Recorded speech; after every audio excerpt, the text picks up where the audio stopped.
Israel വന്നിട്ട് ഞാൻ ആദ്യമായിട്ട് ട്രിപ്പ് പോകുന്നത് ജെറുസലേമിലേക്കാണ്. 7:30 ആകുമ്പോഴത്തേക്കും യാവനേന്ന് ജെറുസലേമിലേക്കുള്ള ബസ്സിനകത്ത് കയറി.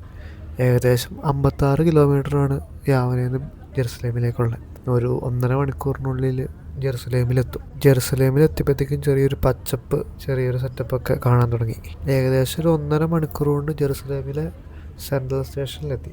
സെൻട്രൽ സ്റ്റേഷൻ്റെ അടുത്താണ് ഡമാസ്കസ് ഗേറ്റ് വരുന്നത്. അപ്പോൾ അങ്ങോട്ടുള്ള ഡയറക്റ്റ് ബസ്സിനകത്ത് കയറി ഡമാസ്കസ് ഗേറ്റിലെത്തി. ജെറുസലേം ഓൾഡ് സിറ്റീൻ്റെ ഒരു മെയിൻ ഗേറ്റാണ് ഡമാസ്കസ് ഗേറ്റ്. ഈ ഗേറ്റിന് സിറിയക്കാരായിട്ടൊരു ബന്ധമുണ്ട്, അതുകൊണ്ടാണ് ഡമാസ്കസ് എന്ന പേര് വന്നത്. ഡമാസ്കസ് ഗേറ്റിൻ്റെ ഉള്ളിലേക്ക് കയറിയ മുസ്ലിംസുകാരുടെ മാർക്കറ്റാണ്. മാർക്കറ്റിനകത്ത് ഡ്രസ്സ്, അതുപോലെ തന്നെ ഫുഡ് ഐറ്റംസ്, നമ്മുടെ പാർലേജിൻ്റെ ബിസ്ക്കറ്റ്, എല്ലാ ഐറ്റംസും അവൈലബിൾ ആണ്. ഈ ഒരു മാർക്കറ്റിനകത്ത് ജൂതന്മാരെ പോലെ തന്നെ മുസ്ലിംസിനെ ഒരുപാട് കാണാൻ പറ്റുന്നതാണ്. മാർക്കറ്റിനകത്ത് ഒരുപാട് പച്ചക്കറിക്കടയും ഇവരുടേതായ പലഹാരങ്ങളും ഫ്രൂട്ട്സും എല്ലാം അവൈലബിൾ ആണ്. ഈ ഒരു മാർക്കറ്റിനകത്ത് എനിക്ക് ഏറ്റവും കൂടുതലുള്ള തോന്നുന്നത് മുസ്ലിംസ് തന്നെയാണെന്ന് എനിക്ക് തോന്നുന്നത്. കാരണം മിക്ക എല്ലാ ബോർഡൊക്കെ അറബിക് ലിപിയിലാണ് എഴുതിയിട്ടുള്ളത്. ടെല്ലവീവിനൊക്കെ വെച്ച് നോക്കുമ്പോൾ ഇവിടെ മാർക്കറ്റിനകത്ത് നല്ല വില കുറവുണ്ട് ഡ്രസ്സ് ഐറ്റംസിനും ഫുഡ് ഐറ്റംസിനും ഒക്കെ. അതുപോലെ ഇവിടുത്തെ ആൾക്കാർക്കും നല്ല സ്നേഹം കേട്ടോ നമ്മളോട്. ഞാനിങ്ങനെ വീഡിയോ ഒക്കെ ഷൂട്ട് ചെയ്ത് നടന്നുകൊണ്ടിരിക്കുമ്പോഴാണ് എന്നെ ഒരു പുള്ളീൻ്റെ ഷോപ്പിനുള്ളിലേക്ക് വരാൻ പറഞ്ഞ് വീഡിയോ ഒക്കെ എടുത്തോളാൻ പറഞ്ഞു. പക്ഷേ നമ്മുടെ നാട്ടിലെ മാർക്കറ്റിനെ അപേക്ഷിച്ച് നോക്കുമ്പോൾ ഇവിടെ നല്ല മാർക്കറ്റ് ഫുള്ള് ക്ലീനാണ്. മാത്രമല്ല ഇവർ താഴെ മണ്ണൊന്നുമില്ല, ഫുള്ള് ഈ മാർബിൾ ഇട്ടേക്കാണ്. ഒരു വൈറ്റ് കല്ലാണ് ഇവിടെ കാണുന്നത്. ഈ വൈറ്റ് കല്ല് കൊണ്ട് ഫുള്ള് ഇവരിങ്ങനെ നിലമിങ്ങനെ പതിപ്പിച്ച് വെച്ചേക്കുക. ഞാനിങ്ങനെ മാർക്കറ്റിനുള്ളിലൂടെ വീഡിയോ ഒക്കെ എടുത്ത് ഗൂഗിൾ മാപ്പൊക്കെ നോക്കി കാൽവറീൻ്റെ അങ്ങോട്ട് പോകാനുള്ള പരിപാടിയാണ്.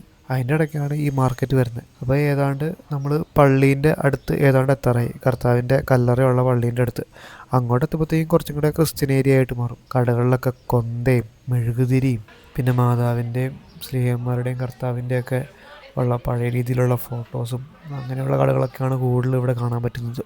അങ്ങനെ ഞാനൊരു കടയിൽ കയറി പള്ളിയിൽ കത്തിക്കാൻ വേണ്ടിയിട്ട് കുറച്ച് മെഴുകുതിരി വാങ്ങിക്കാമെന്ന് വെച്ച് ഒരു പുള്ളീൻ്റെ കടയിൽ കയറി. അവിടെയാണ് ഇതുപോലെ തന്നെ കർത്താവിൻ്റെ ഫോട്ടോയും മാതാവിൻ്റെ ഫോട്ടോയും കുറേ കുരിശും കുറേ മെഴുകുതിരിയും, ബ്രൗൺ കളറുള്ള മെഴുകുതിരിയും വൈറ്റ് കളറുള്ള മെഴുകുതിരിയും ഒക്കെയുണ്ട്. ഒരു ഓർത്തഡോക്സ് രീതിയിലുള്ള കലാഭാവനയാണ് മിക്ക എല്ലാ കടകളിലും കാണാൻ കഴിയുന്നത്. മൂപ്പർക്ക് ഞാൻ 100 ഷെക്കലിൻ്റെ ഒറ്റ നോട്ട കൊടുത്തത്. മൂപ്പരുടെ കയ്യിൽ ചേഞ്ച് ഉണ്ടായിരുന്നില്ല. അപ്പം മൂപ്പര് പൈസ ബാലൻസ് അറിയാൻ വേണ്ടിയിട്ട് വേറെ കടയിലേക്ക് പോയി. പക്ഷെ മൂപ്പർക്ക് വലിയ ചേഞ്ചൊന്നും കിട്ടിയില്ല. അപ്പോൾ പുള്ളി വേറെ എന്തെങ്കിലുമൊക്കെ എടുക്കണമെങ്കിൽ എടുത്തു എന്ന് പറഞ്ഞ സെറ്റപ്പിൽ അങ്ങനെ നിൽക്കുക. അപ്പോൾ ഈ കാണുന്നതാണ് കർത്താവിൻ്റെ കല്ലറയുള്ള പള്ളി. ഇതിൻ്റെ എൻട്രി ആണിത്. പള്ളീൻ്റെ ഉള്ളിലേക്ക് കയറി വരുമ്പോൾ തന്നെ ഇങ്ങനൊരു ഭാഗമാണ് കാണാൻ കഴിയുക. ഇത് കർത്താവിനെ ക്രൂശിൽ നിന്ന് ഇറക്കി കർത്താവിനെ കിടത്തിയ ഭാഗമാണിത്. ഇവിടെ വന്ന് ഒരുപാട് ആൾക്കാർ ഇവിടെ കൊന്തയോ ഡ്രസ്സോ അങ്ങനെ എന്തെങ്കിലുമൊക്കെ വെച്ചിട്ട് പ്രാർത്ഥിച്ചിട്ട് പോകണ കാണാം. ഈ ഭാഗത്തിൻ്റെ റൈറ്റ് സൈഡിലേക്ക് പോവുകയാണെങ്കിൽ ചെറിയൊരു സ്റ്റെപ്പ് കയറി, അതായത് ഒരു ഫ്ലോർ കയറിയ കർത്താവിനെ ക്രൂശിച്ച സ്ഥലത്ത് എത്തും. ക്രൂശിച്ച സ്ഥലം ആർമേനിയൻ ഓർത്തഡോക്സ് രീതിയിലുള്ളൊരു പള്ളിയായിട്ടാണ് അവിടെ നിൽക്കുന്നത്.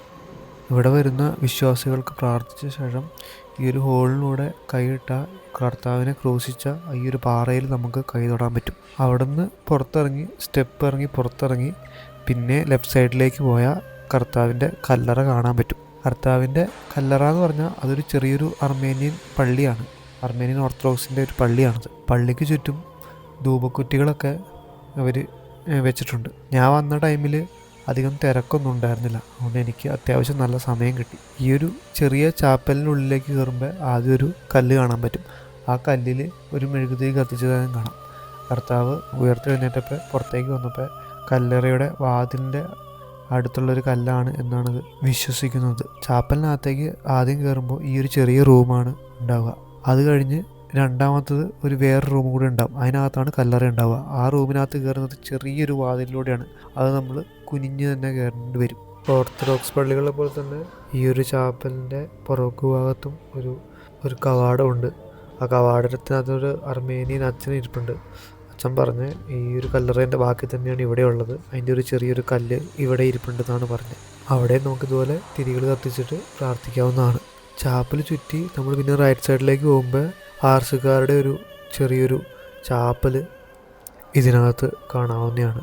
കുരിശിൻ്റെ വഴിയൊക്കെ നല്ല രീതിയിലുള്ള ഡിസൈനിലാണ് അവർ ചെയ്തു വെച്ചേക്കുന്നത്. ചാപ്പലിനകത്ത് ഫുള്ള് സൈലൻ്റാണ്. അതുപോലെ ചാപ്പലിനകത്തേക്ക് പുറത്തേക്ക് ഇറങ്ങിയാൽ നമ്മൾ നേരത്തെ കണ്ട അർമേനിയൻ പള്ളിയുടെ അതായത് കർത്താവിന് കുരിശിൽ തറച്ച ആ ഒരു പാറേൻ്റെ ബാക്കി ഭാഗം നമുക്കിങ്ങനെ ഇവിടെ ഇങ്ങനെ കാണാവുന്നതാണ്.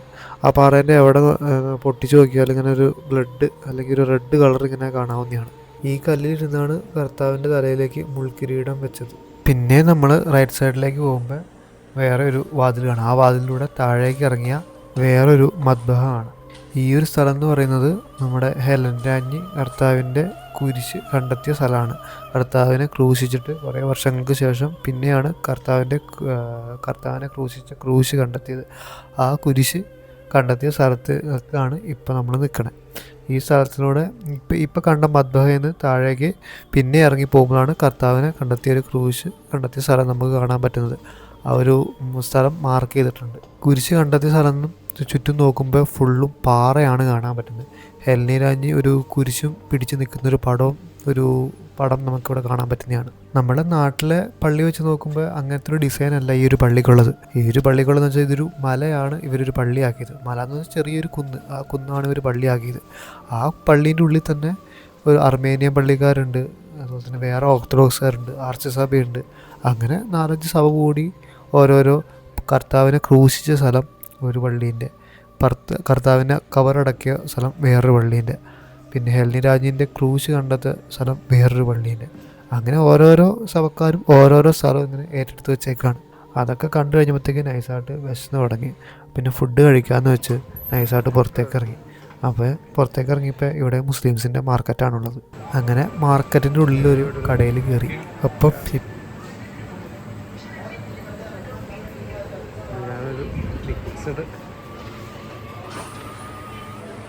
ഞാനൊരു മിക്സഡ് ഫ്രൂട്ട് ജ്യൂസും പിന്നെ ഒരു ഷവർമയും ഓർഡർ ചെയ്തു.